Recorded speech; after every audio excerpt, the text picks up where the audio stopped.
Hi, Thursday afternoon. இன்றைக்கி எங்கள் வீட்டில் புளிக்குழம்பு தான் செஞ்சோம். அது எப்படி செய்கிறது பார்க்கலாம் வாங்க.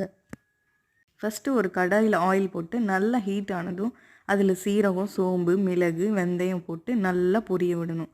அப்புறம் ஒரு 10 சின்ன வெங்காயம், 10 பல் பூண்டு போட்டு நல்லா வதக்கணும்.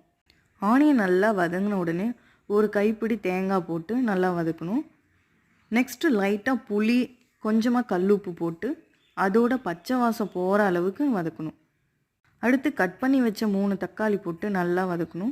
தக்காளி வதங்கின அப்புறம் லைட்டாக மஞ்சத்தூள், தேவையான அளவுக்கு மிளகாய்த்தூள், மல்லித்தூள் போட்டு அதோட பச்சை வாசம் போகிற வரைக்கும் வதக்கணும். வதக்கின மசாலாவை நல்லா ஆற வச்சுக்கோங்க. மசாலா நல்லா ஆறினதுக்கப்புறம் அதை மிக்ஸி ஜாரில் மாற்றி அரைச்சி எடுத்து வச்சுக்கோங்க. அடுத்து ஒரு கடாயில் லைட்டாக ஆயில் போட்டுட்டு அது நல்லா ஹீட் ஆனதுக்கப்புறம் கடுகு, வெந்தயம், கொஞ்சம் கருவேப்பிலை போட்டு எல்லாம் நல்லா பொரிஞ்சதும் ஆல்ரெடி நம்ம அரைச்சி வச்சுருக்க மசாலாவை எடுத்து கடாயில் போட்டுட்டு உங்களுக்கு தேவையான அளவுக்கு தண்ணி ஆட் பண்ணி நல்லா கொதிக்க விடணும். மசாலா நல்லா கொதித்ததுக்கப்புறம் கொத்தமல்லி தலையை போட்டு இறக்குனா சூடான சுவையான புளிக்குழம்பு ரெடி. இந்த வீடியோ உங்களுக்கு பிடிச்சிருந்ததுன்னா லைக் பண்ணுங்கள், ஷேர் பண்ணுங்கள், சப்ஸ்கிரைப் பண்ணுங்கள். தேங்க்யூ, பாய்.